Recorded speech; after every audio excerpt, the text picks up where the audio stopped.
humans! Dr. Sarah here, and we are kicking off our Total Worker Health Symposium interview series with Julie Fabsik-Swarts today. I'm going to be reading her bio, and then we're going to dive right into questions and both talking about what she will be presenting at the Total Worker Health Symposium. That's going to be at the National Institute of Health next month, and we'll dive into some good stuff.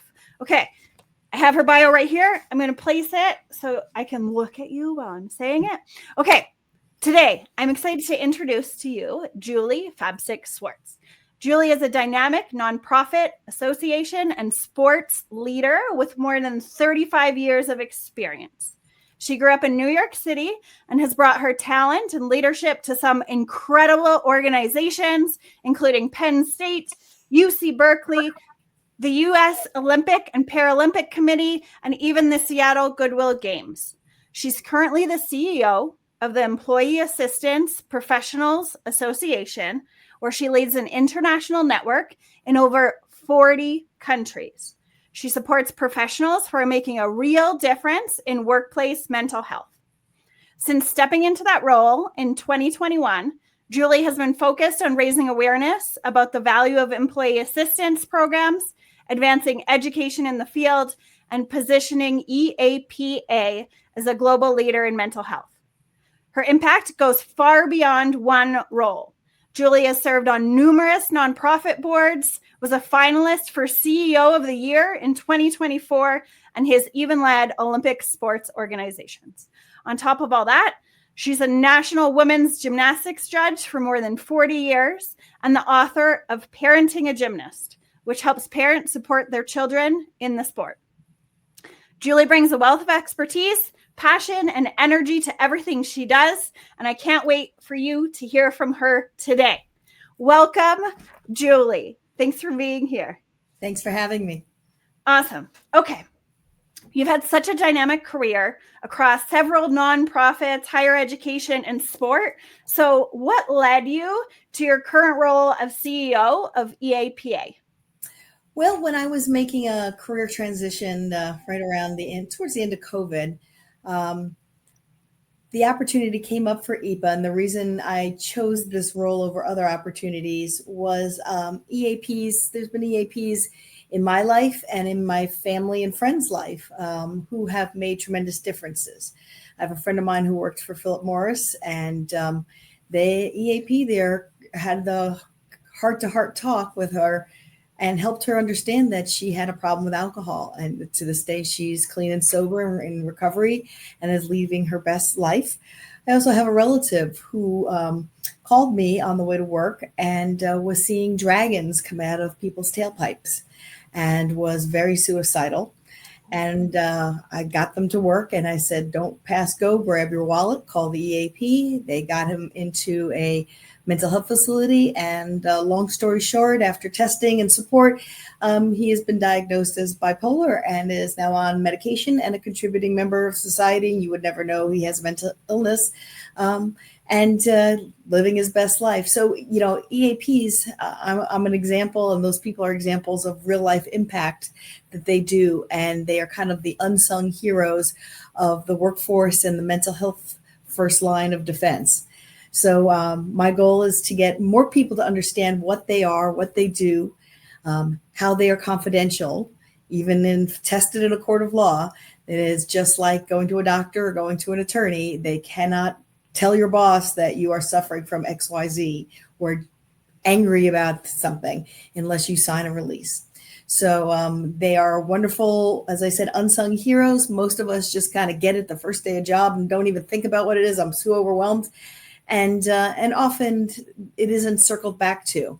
And we're trying to change that and educate workers and leadership in companies the value of an EAP and how they can actually be not so much thought of as a benefit, but as a corporate strategy to help both workers and the company make money. I love that. And you explained a little bit, but just for our listeners who have no idea what an EAP is, so that stands for Employee Assistance Program, what exactly is that? So EAPs, most of them are social workers or counselors, not all, but most are social workers or counselors by training. and licensing. They are hired by a company, and their job is to be there for helping employers deal with issues. So if someone is dealing with an addiction or going through a divorce, struggling because, gee, dad just moved in with me and he's home alone and I can't concentrate on my job because I'm so worried about my father being home alone and he's 82. Financial stress. They've dealt with drug issues, divorce, everything under the sun. And then, of course, more traditional helping folks who are in extreme mental health crisis, such as the case that I cited. And the way they operate is all over the place. Used to be traditionally that they would actually physically be on site at a company. And there's still those who do that, especially in labor organizations. But many EAPs have gone virtual, just like therapists. And you can make an appointment and talk to them. And as I said, HIPAA rules apply and they are totally confidential. They can provide short-term counseling, very short-term assessments. And then if you need more significant support, they have usually a team around them, treatment centers, connections to psychiatrists, workplace supporters that they can help get that employee into a longer term counseling or resolution situation. They're not there to be the long-term psychoanalyst and provide you, years and years of work. They're there to short-term assess and, if needed, refer out and to those resources that are much harder to get. I'm hearing if you go through your medical insurance, it's 3 or 4 months to get to see a psychiatrist. Usually, if you're in a crisis situation, an EAP can get in within a couple of days. And if it's hospital bound, then they are working with your employer to make the situation better. So they are there to support both the employee and their challenges. And then by doing that, we have research that shows us that their sick days decrease the usage, their turnover decreases in usage, and people are more what we call present, paying attention to what they do on the job. If you're not worried about your challenge, you're paying attention to what you're doing. And if you read the study by Dr. Mark Attridge called the Workplace Outcome Suite, for every dollar invested in an EAP, $5 come back to the company because of those impacts. So they are, as I said, not always recognized.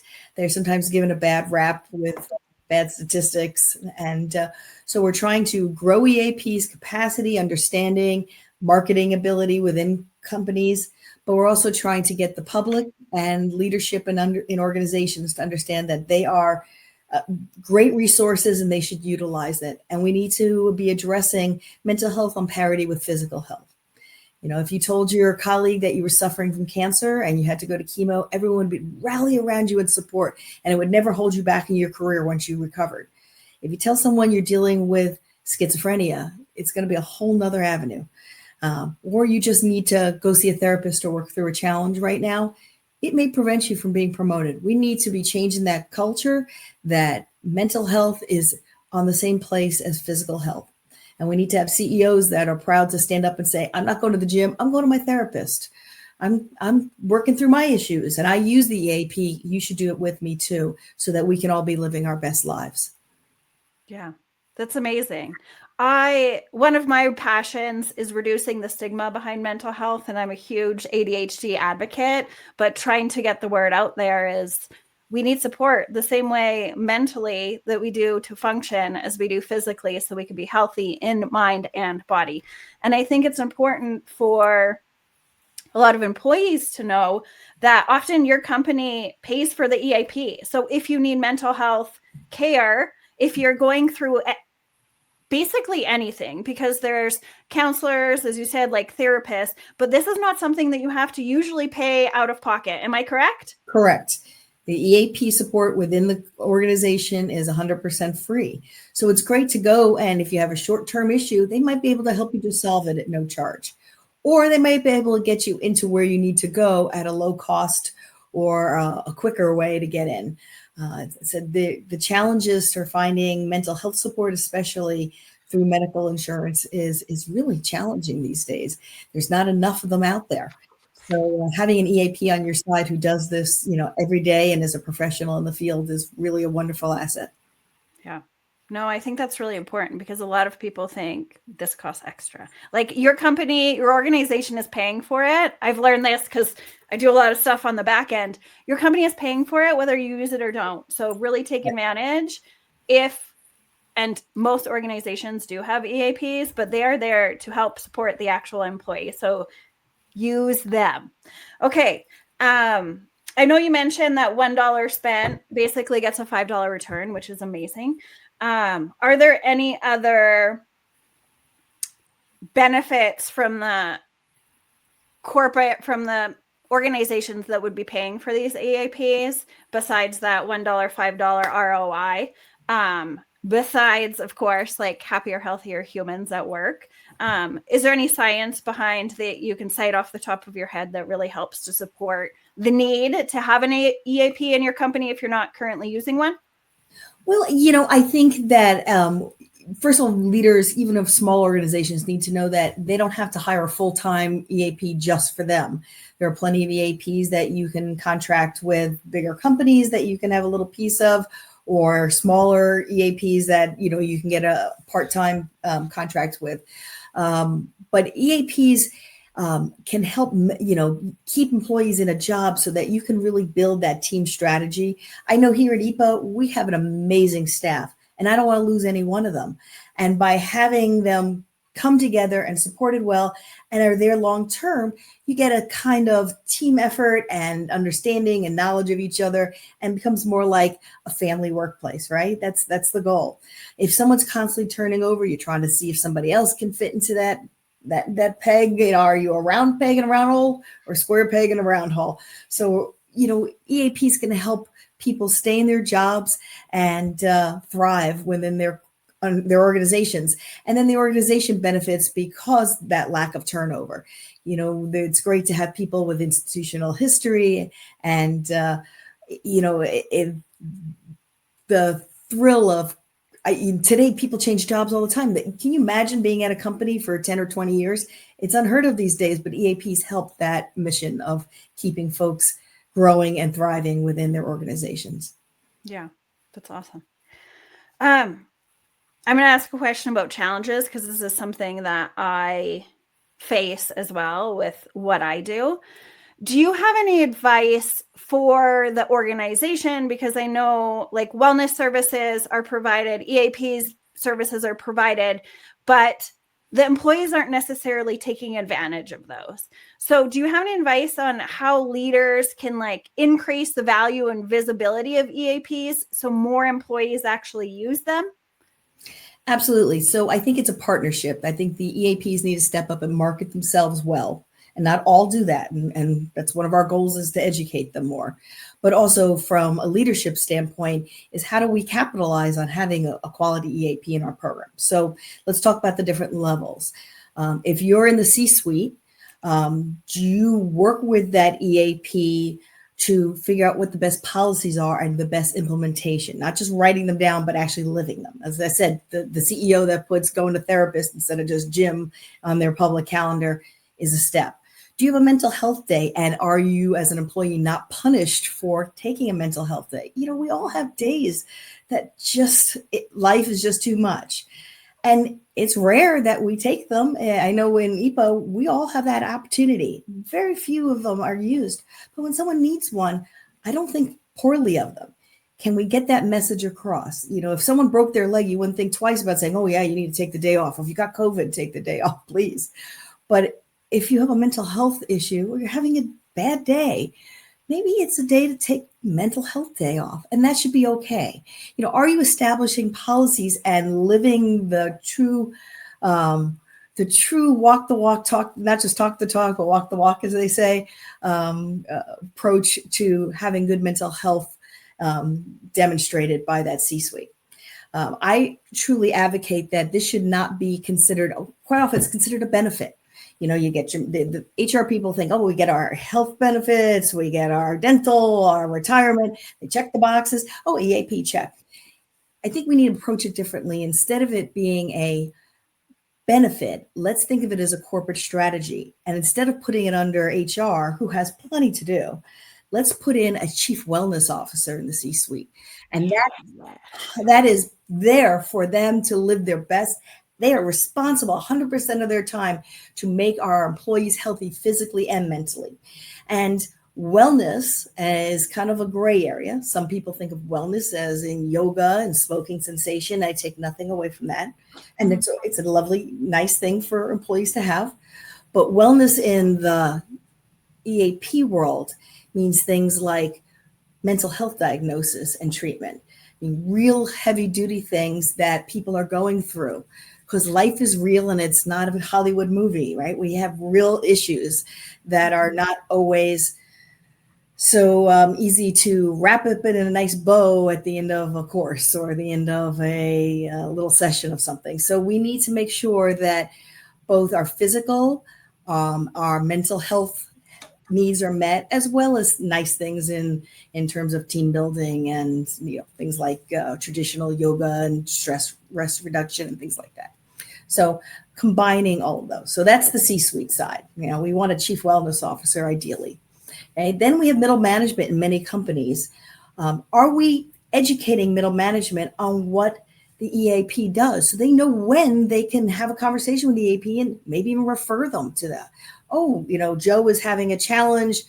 He used to be a great employee, but now he's showing up late. Why? What is it that's going on with Joe? He's not talking to me as a middle manager. Maybe the EAP can work with Joe and figure out what's the challenge and help them solve it, whether it's short-term or long-term. And they really are there to help solve a myriad of problems. The history is that EAPs came from alcoholism in the workplace. When prohibition was repealed, it became an ongoing problem that there was alcohol in the workplace, drinking. People come to work drunk. And that's how they started in partnership with, which is now known as the AA movement. And they've evolved out of that to include that, but past that. Today, young men are struggling with gambling, terrible gambling addictions. Have you been to a baseball or football game lately that you don't see DraftKings and all of that and prop bets and all? It's out of control.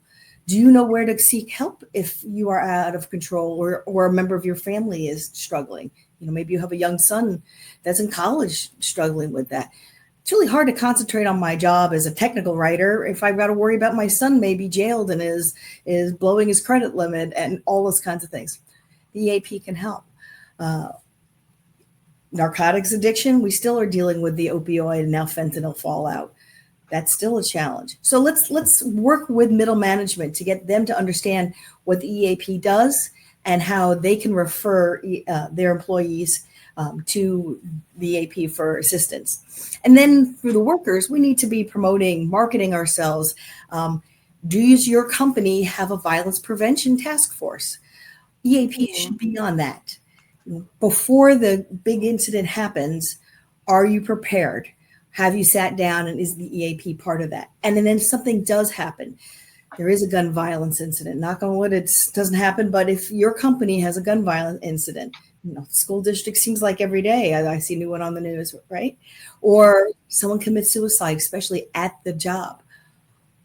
The PTSD fallout from those events are tremendous. I have a member who works for an airlines. He had to go to a site, an airport, where a ground guide misstepped and in front of employees got sucked through the engine. How do you see that and not have a mental health crisis afterwards, right? Yeah. It's just, can't imagine what that is to see that. So having said that, not only veterans have PTSD, but people get PTSD. The work EAPs can do in critical incident response, both right after the situation and within a few weeks after, can really lessen that PTSD response and really can help the organization come together and move forward, rather than losing people to that disease and losing people off their jobs. It could be potentially a large number. So we want to be able to get the organization back to work. So whatever that critical incident response is, they're there. And, they also need to be the person on the ground talking to employees, teaching courses. How do they get employees together and talk about stress reduction? depression. It is unbelievable the numbers of stress and depression going on. Ever since COVID, where the isolation started, I don't think COVID caused it. I think COVID sped up the conversation that was bound to happen. Young people are coming to jobs and saying, it's not that I just want a job and negotiating my pay, but I want to negotiate how you're going to help support my mental health, not just my physical health.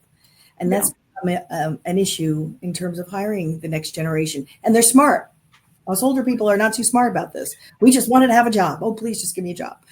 Yeah. The younger people today are demanding mental health as being part of their package. And so EAPs come in a big place there. And it's an evolving community. AI is helping all sorts of things online.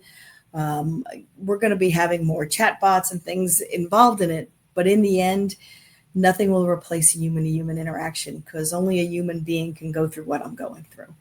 Yeah. So it's going to be an evolving field, as many are with the invention of AI. But it's fascinating how we're going to be helping people as we move forward. Yeah, I love that. That's so true. I love the way you painted that picture. It made it seem like, I always say there's no such thing as a magic wand, but here it almost sounds like an EAP could be a magic wand. And I heard two things that were really important that I want the listeners to pick up on. Is you said, when you were using the example of like, oh, my son. So EAPs often extend to your family as well, right? So if you're having a kiddo who's having a challenge, are they able to use the EAP as well? It really depends on the company. Many do, but I don't want to say the blanket always. Yeah. It really depends on either the contract with the EAP organization or what the company itself hires the EAP to do. But in many cases, they do include family members. I know the federal government, with all the layoffs, was actually utilizing some of that as for outgoing layoff people, because layoffs are hard. We have a number of members who work throughout the federal government and dealt a lot with the January 6th fallout, a lot of depression, a lot of fear. All of that came to a head. And then in the Capitol Police, there was a lot of suicides. So how the EAPs were the first line of response in those cases at work, dealing with the crisis on site. I always tell the story that when I first came on board, an EAP on the West Coast told me about it. He was a hybrid. He did online work with employees. He happened to have a contract, him and his partners, with this one university, but they could call him in when there was a crisis. And the university reached out to them and said, we're really not sure what's going on here, but we have an employee who is not doing well, in his evaluations, and keeps talking about his gun collection. And we're a little nervous. The whole department he's in is a little nervous. So the EAPs went on site and worked with him. And I'm making a very long story short, but in the end, they figured out that this gentleman was eligible to retire. And so they helped him have a little party and a cake, and they helped him to his car, and everyone patted on him back, and he felt respected and loved and cared for, and he went off into retirement happily. No guns came out, right? So that's the ultimate. That's what we want. We want solutions to figure out those challenges. They figured out he wasn't going to get any further on his position, but he could leave with his head and his dignity and respect. And that's what we all want on our jobs. Right? Counterpoint to, I live in Southern Virginia, and one of the cities here, when I first moved here 4 years ago, had on the news a father who was heartbroken and suing the city government because his daughter worked for them. And same scenario, they had an employee who was upset about something at work. He was angry. And one day he came in with his gun collection and shot and killed a number of people, including this man's daughter. And now this father will never walk his daughter down the aisle or see grandchildren or any of those things. And he's suing them. So the city's compromised. His father is compromised. The daughter is compromised. The whole program came to a standstill, and all because they didn't have a resource to go to, like the opposite was. And these are true stories. So this is why I think EAPs are really, they're not huge. They are not bragging people. They are the most humble, down-to-earth kind of people you ever want to meet. If you do a Myers-Briggs, most of them fall into one category. That is only 17% of the population. They're nurturers. They care. They want to make your life so much better. That's what they're about. I always say now with this position, I could be in an airport, and if the airport shuts down, there's not a hotel room to be had, I could find a place to stay because they are just such giving, lovely people. And we want them to affect everybody and work with the leadership of an organization to make workers' lives the best they can and help them solve their problems wonderfully. I love that. And I mean, us humans, we're not supposed to go through life alone. There's help out there that you can reach out to. Humans are meant to help other humans. And I'm sure your organization probably hopefully has an EAP that if you need any sort of help, reach out to your EAP first, because we don't even consider some of the things that they can help with. So I think that's valuable. Okay, we're going to shift gears really quickly just so we can get to know you a little bit. And I love that you've been involved in gymnastics and judging and coaching. I myself was a diver, and I started in gymnastics, and then I found out 12 days before the Olympics I wasn't going. So I was also very high level. So I wanted to ask you a gymnastics-based question that ties into leadership and all that. Sure. So you've been a national level women's gymnastics coach for decades. How has that shaped? Judge, not coach. Judge. Oh, judge. My bad. Yeah. I even wrote down judge, and I said coach. My bad. That's okay. Okay. A judge for decades. So how has that shaped the way you lead and make decisions? You know, I approach things, and I've seen this with other former gymnasts. We have the mentality that when in doubt, put your head down and work harder. Work harder, because the sport, you don't get to a certain level until you just work.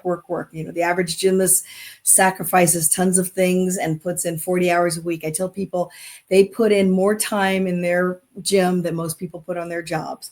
And they've done it for usually about at least 15 years of their life before you even know their name. So when I wrote my book, it was for parents so that they could understand the system and they could help their kids get into the sport and understand the pros and cons of everything and make intelligent decisions. I say they could not make all the mistakes my parents made innocently, but made mistakes.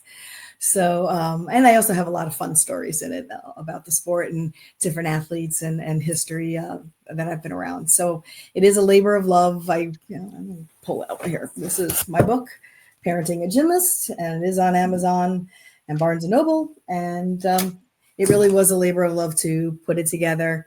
And I, have gotten the pleasure of working and judging and getting to assist with athletes from all over the world. Especially, I love to do the NCAA gymnastics. If you're an NCAA gymnastics fan, if you see Friday Night Heights from January to March, you never know when you turn it on Friday night, you might catch me in the background officiating. I gave Jordan Childs a 10 last year, so that went viral.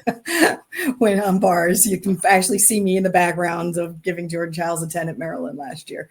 So it's something that I have so much respect for athletes and across the board, and I think it's just a passion of mine that I've grew up with and has taught me the life skill development that I've needed to succeed as a professional going down the road. Yeah. And for gymnasts and any athlete, but what they don't see is what happens behind the scenes. Like you're not born knowing how to do a backflip. There's a lot of failure before you actually do the backflip, and then you add the twists and all the other things. Right. And we don't see that. And I think it builds such important skills of resilience and determination. And of course, when you first do something, you're not going to be good at it. But a lot of humans who don't have the same athletic background, they think they're going to be amazing and they fail at something right away. And they're like, oh no, I'm not good at it. And it's like, no, they don't see the 40 hours a week that's going in behind the scenes or all that stuff. So I love how you touched on that, because I mean, for me, if I'm looking at resumes as someone who's applying for my company, athlete will win 100% of the time over non-athlete. Sorry, non-athletes, but I'm just saying it's a different type of work ethic that Especially you learn as a child, that I think is so, so important. Okay. And it's very important. I also will add that I'm also on the board of directors as a volunteer for the U.S. Center for Safe Sport, where especially the fallout of the Larry Nassar incident, terrible things, that they have an amazing team helping to keep children safe. We have good education, and if there's a concern, then they investigate and make appropriate steps or referrals to law enforcement. So I feel like everyone should have a three-legged stool. You know, your professional is one side, your family is another side of the stool, and you should be volunteering, because much is given, much is expected. And I really try to live that mantra. Yeah. I love that organization. They're based here in Denver, Colorado. Yes, so. they are. They're yeah. I love safe sport. Okay. To wrap up, what are you most excited about for your session at the Total Worker Health Symposium? And where can people join your session?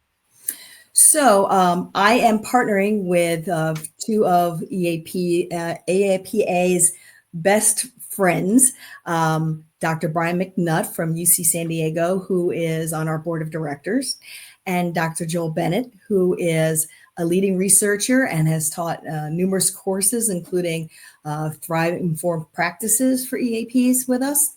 And we are going to be going through how EAPs can connect to total worker health, and how the history of what that is and what is bringing forward into the current workplace today. And I'm very blessed to have such wonderful company. I feel like the small fry in that company, but it's a great partnership. And I think you can see all the amazing speakers throughout Total Worker Health by registering for the conference and having some great times. Well, EAPA is also having a conference in person in San Francisco coming up October 9th through 12th in the San Francisco Hyatt. So it's a speaking kind of time of year, having lots of conferences. So we love getting the word out there. We love telling people about EAPs and the value of them. And some of the work that's being done at EAPA is coming forward with Dr. Bennett and Dr. McNutt. I love that. And after this is posted, we will put information below if you want to get registered for the Total Worker Health Symposium. And yeah, I don't know what it is about October. I also have 3 conferences like stacked week after week in October, but it was so amazing to get to talk to you and to spend some time with you today. And I look forward to catching up with you when we are in Bethesda. Yes. And my session is going down on Thursday at 11:15, and I'll be talking about Move at Work Challenge and driving employee happiness and health at work. I also invite people to check out the EAPA website, EAPASSN.org. So EAP Association, ASSN.org. And you can learn lots about EAPs there, about what it takes to get there, and we're always looking to bring new EAPs into the community. So check us out at EAPASSN.org. Yeah, that's awesome. Check it out. If your organization does not have an EAP, it is much needed. It is one of those things that sounds like a magic wand, and I don't use that term very loosely. So check it out, and we'll see you here again for our next one. Such a pleasure to have you, Julie. Have a beautiful day. Okay. Bye-bye. Bye-bye.